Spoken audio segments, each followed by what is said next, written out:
Good evening and welcome back to another episode of Goosebumps Podcast Can Be Murder. I'm your main host, Bumps in the Night, and tonight I'm joined by three other co-hosts. I'm joined by an otaku life for me, also known as Josh. What's up, y'all? Next I'm joined by Brandon Sime, also known as Dead Shock Studios. What's up? And last but not least, I'm joined by the Grinch, also known as Centerton Goosebumps fan / Randy Feltface fan. Hello. So his name keeps getting longer and longer, like this Goosebumps series. It's gonna be like a paragraph. Right? So for real, dude, It's not gonna be that long, trust me. It's not gonna be that long, trust me. I see. I will be. That's what she said. All right.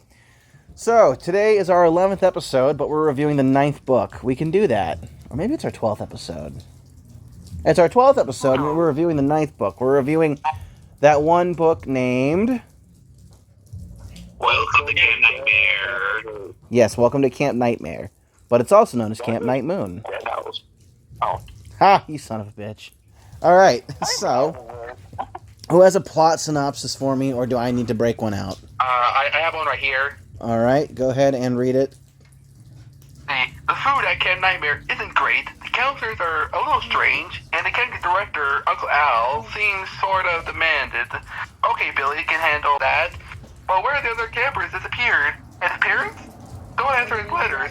Night Moon is turning into Camp Nightmare. All right, so to recap, Big Al's demented, and Camp Night Moon is actually Nightmare.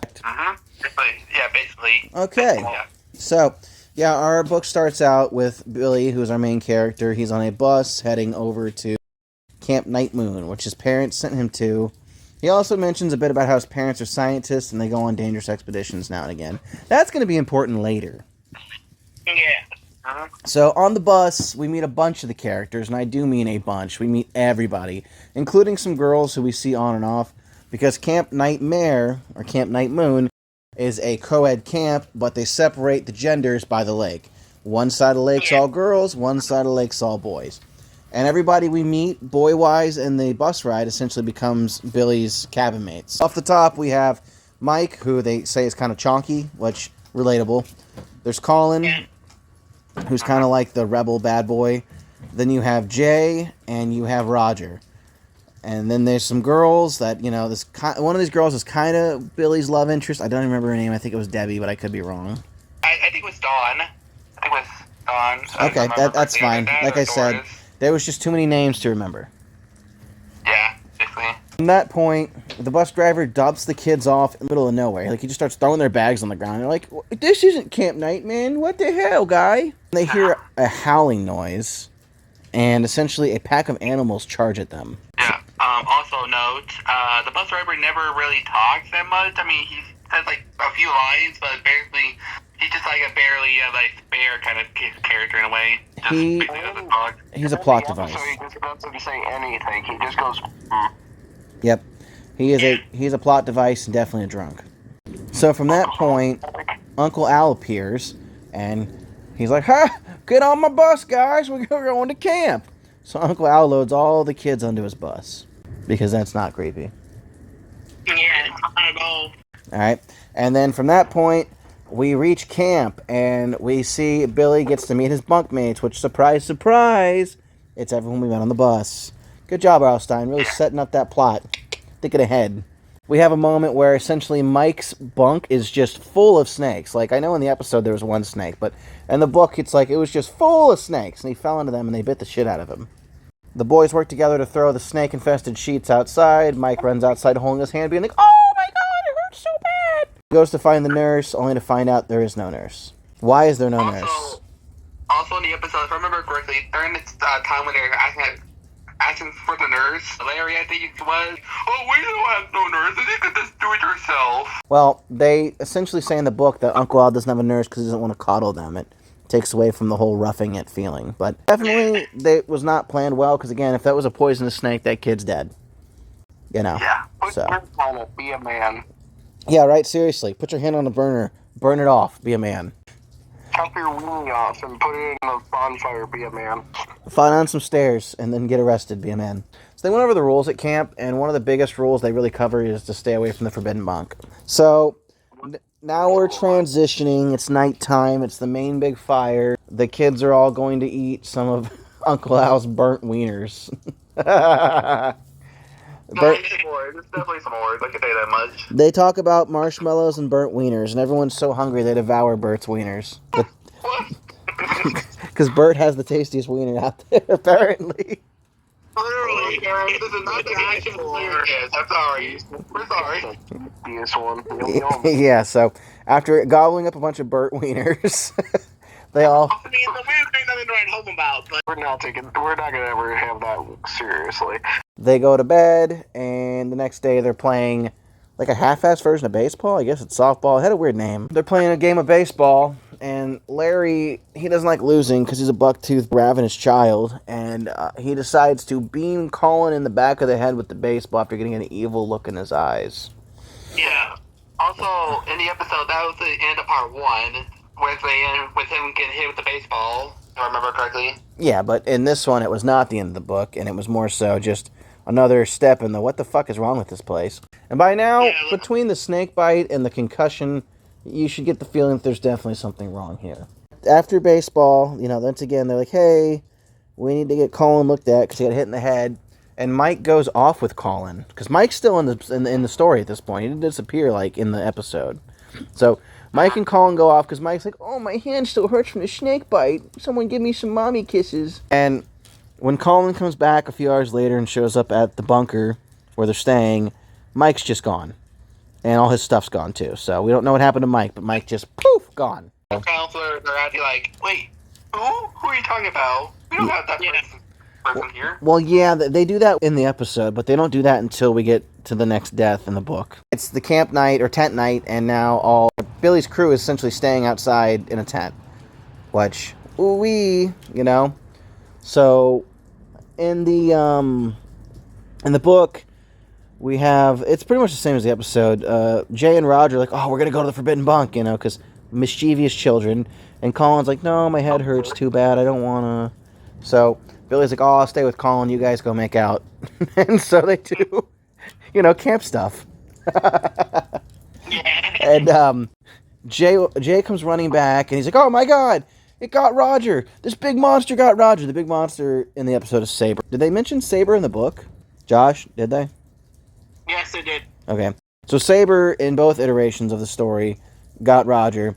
And so Billy goes to Uncle Al because he's concerned it did. And Uncle Al's like, nope, there's no Roger here. No camper ever named Roger was up here, you silly little goose. What are you talking about there, eh? And Billy's like, squinting at him like, you lying fuck. And then there's a point in time where Billy goes to try to call home and finds out that the payphone doesn't work because it's a joke. And Uncle Al's like, hee hee ha ha, got you, bitch. Yep. After that, doesn't he get pulled into the bushes and, the girls are saying, hey, this place is not what it's supposed to be. He gets pulled into the bushes, but it's the girl he met on the bus and her friend, like, hey, this shit's not cool here. There's some bad stuff happening at camp. And he's like, huh, there is some weird stuff happening, but it's time to go canoeing. And him and Larry and his 2 new bunkmates, because remember, they replaced his bunkmates after he went to Uncle Al. Yeah. Yeah, so now we have Chris and Tyler.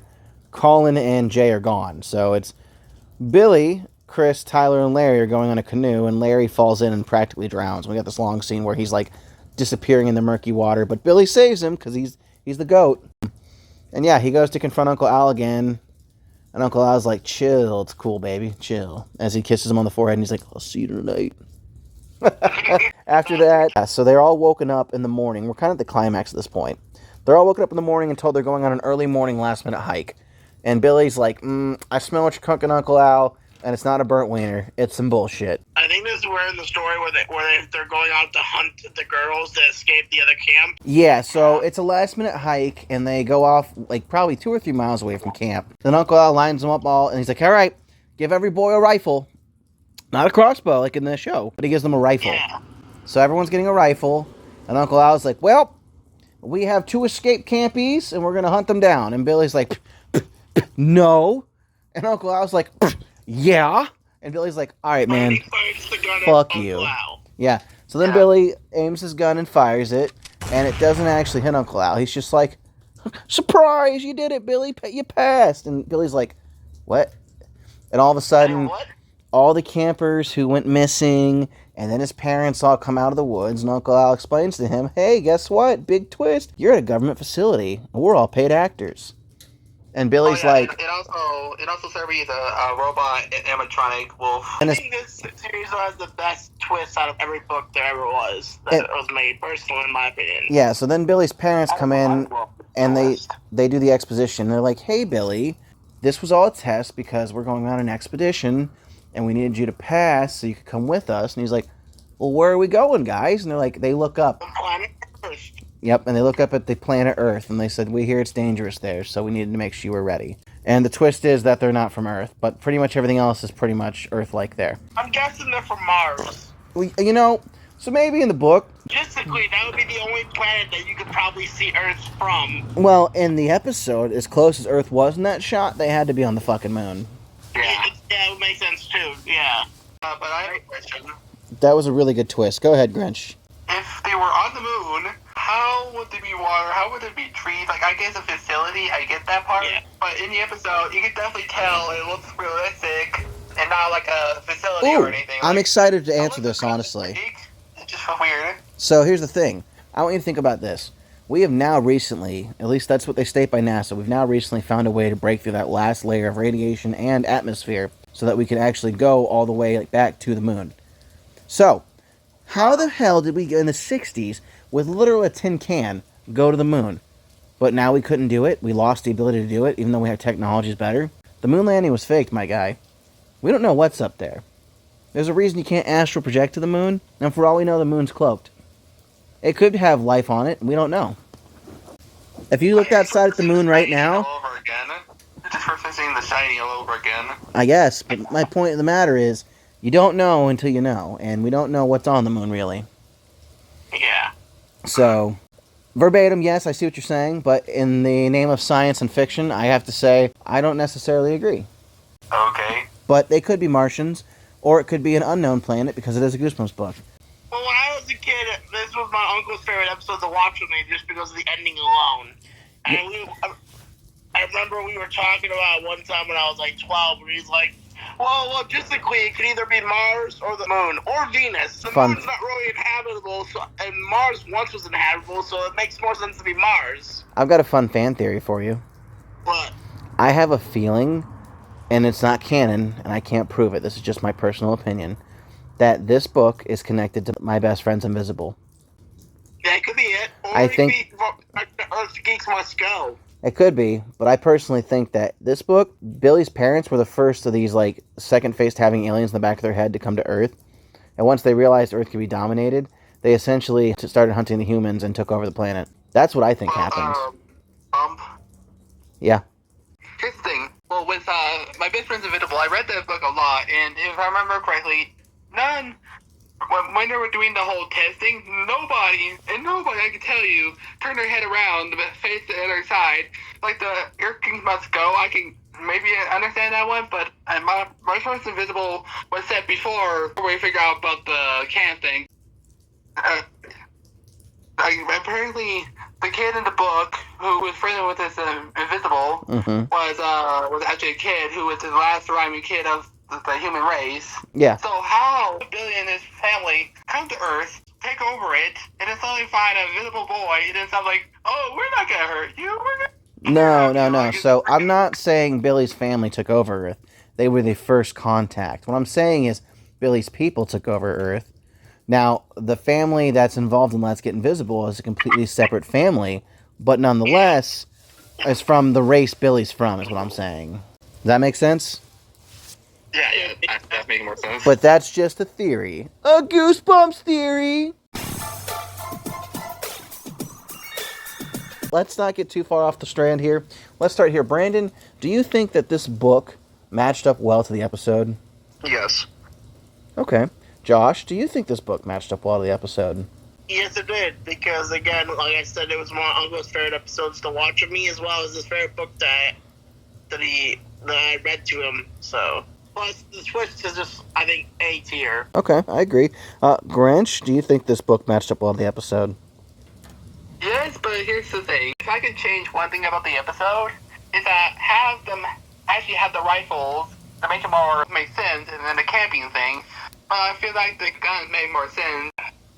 See, that would work, but also you gotta understand, like, censorship for the TV show. That's the only reason why they did the crossbow instead. Yeah, they were not putting guns in a kid's show.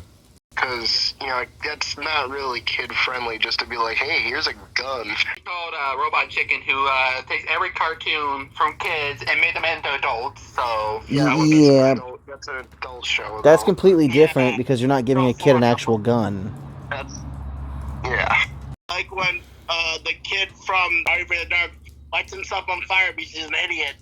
That's okay if he's a show is for adults and it's not actually Are You Afraid of the Dark? Right.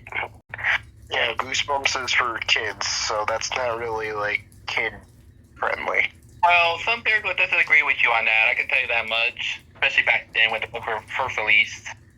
Well, yeah, but again, at the end of the day, I don't think any parent wants to essentially have their impressionable child watch a clip where a kid decides right from wrong and then shoots his camp counselor. I guarantee you that would never make it on TV, even in the 90s.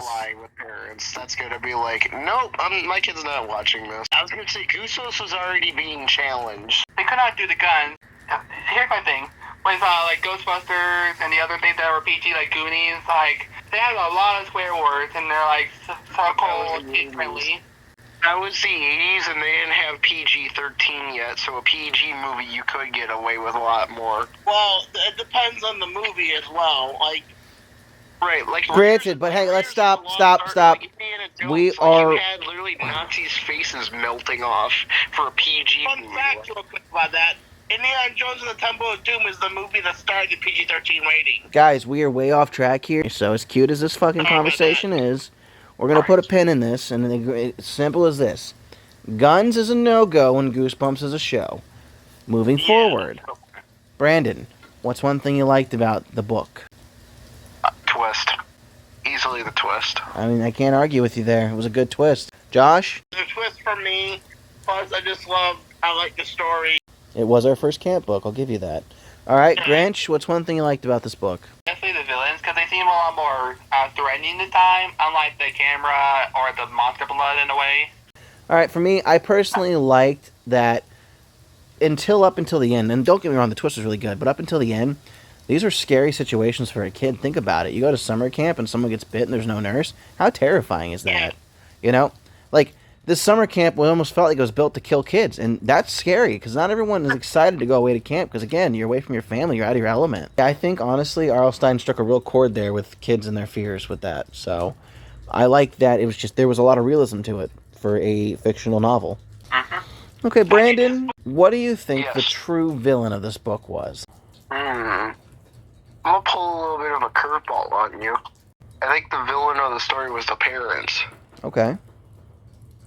Because, think about it, they sent the kid away to train him to go to Earth, but also, you kind of cut him off from everything. Like, I get the camp does it, but you know what I mean? Like, the parents willingly did that to him. Like, willingly sent him to that camp. Yeah, it was messed up. I mean, because, again, they put him through, like, stuff that could essentially cause trauma later on. All right, Josh, what do you think the true villain of this book was? Authority figures, for one, but there's another secret villain in this, and that is not being able to tell who is telling you the truth. I mean, Billy doesn't believe what Uncle Al is saying. All right, Grinch, who do you think the real villain of this book was, or what do you think the real villain of this book was? I feel like the real villain is probably the bus driver because like he drove them all the way out there. All right, so for me, the real villain of this book was the galactic government, and that's because the government on this planet decided to requisition their scientists to invade Earth, and doing so forced Billy to go to camp where all this happened. It's a butterfly effect. At the end of the day, the government's to blame. I'm going pretty far up the ladder here, but space president, dick move. All right, so Brandon, if you were going to rate this book on a scale of 1 to 10, what would you rate it? 9. 9 out of 10. 9 burnt wieners out of 10. All right, Josh? I would give it a 9. All right, another 9. Grinch? Definitely 10 for me. Wow, perfect book. I'm going to give it an 8. It really was a good book, and it had a really good twist. So let me do some quick math here. And, oh yeah, that's going to be a 9 across the board. So the average for this is a 9. 9 out of 10. This is our highest scoring book yet, guys. It's a shame that Evan and Waffle couldn't be here. Now, we never got a sequel to this, but I kind of already tagged my part in where I said that unofficially I feel like My Best Friend Invisible is a sequel to this. Brandon, if they were going to do a sequel to this book, how would they do it? I think they would make like a sequel, in my opinion, about like the parents taking over Earth and like maybe the kid trying to stop the parents or something. They kind of wrecked themselves in a corner because the whole premises is the Camp Nightmare turns out to be just a training ground, so it's not like we can really have like return to Camp Nightmare, you know? Or I guess like he goes to Earth and then they find he like goes to a summer camp on Earth and like has to like infiltrate the camp on Earth or something. Josh, how would you write a sequel to this? I think he goes to Earth with his parents, and he finds out his parents are actually trying to take over Earth, and it doesn't survive them, and he becomes friends with somebody he meets, and he reveals his plans, and it's all about them trying to defeat his parents. Okay, I like that. Grinch? I feel like it'd definitely be like start right after the ending of the first book, where they're on the ship and they're like getting to Earth, but they figure out that something was already there to begin with, and they have to find out who it was. Now that I think about it, you don't really notice it, but there are quite a lot of alien paradoxes in Goosebumps. Think about it. Attack of the Jack-O-Lanterns, Invasion of the Body Squeezers. I mean, this one alone, My Best Friend's Invisible. Like, there's Earth Geeks Must Go. Yeah, Stein definitely likes his aliens. Yep, Weekend at Poison Lake, Zapped in Space. Like, there's a lot. But, so yeah. Overall, Brandon, what are your closing thoughts on this book? Honestly, one of my personal favorites. It was really fun going back and rereading this book, and I also rewatched it earlier this week while I was really feeling like garbage. So it was kind of a nice little nostalgic road down memory lane to rewatch the episode. Hey, speaking of episodes, fun fact, if you watch episodes like Stay Out of the Basement, and I want to say the other episode is Old Story, you'll pay attention, they reuse the same clip from this episode where Uncle Al fires his gun and that explosion happens that scares off Saber. They take it and they pixelize it and they turn it into a video game in those 2 episodes. Oh yeah, I've seen that, yeah. Oh yeah, when he plays the video game with that weird headset. Yeah, I'm going to end up doing like 100 Goosebump facts you didn't know, and that's one of them on it. So, if you guys haven't known that yet, now you're privy. My closing statement is, let's make sure camp is fun for all. All right, Grinch, closing statement. I have to say, if I ever have to deal with a camp like that where people can die or disappear and the cameras are very weird, and I'm like, nope, bye-bye, nope. Alrighty. I mean, speaking, everyone can die at a camp. Well, just yeah. Hashtag Sleepaway Camp, hashtag Friday the 13th, hashtag there's so many more. Do we want to read The Ghost Next Door, or do we want to read Give Ourselves Goosebumps number 2, TikTok, You're Dead? Oh. I guess Ghost Next Door, because I kind of want to get that book out of the way. I'm with you. I'm not a huge fan of that one. I think it's the series personally. Alright, let's read it and go into it and not try to just straight up slog it the entire time, okay? Okay. So, this has been Goosebumps Podcast Can Be Murder, and we'll stab you in the next one. I'm going to leave you with this. Listener beware, you're in for a questionable scare.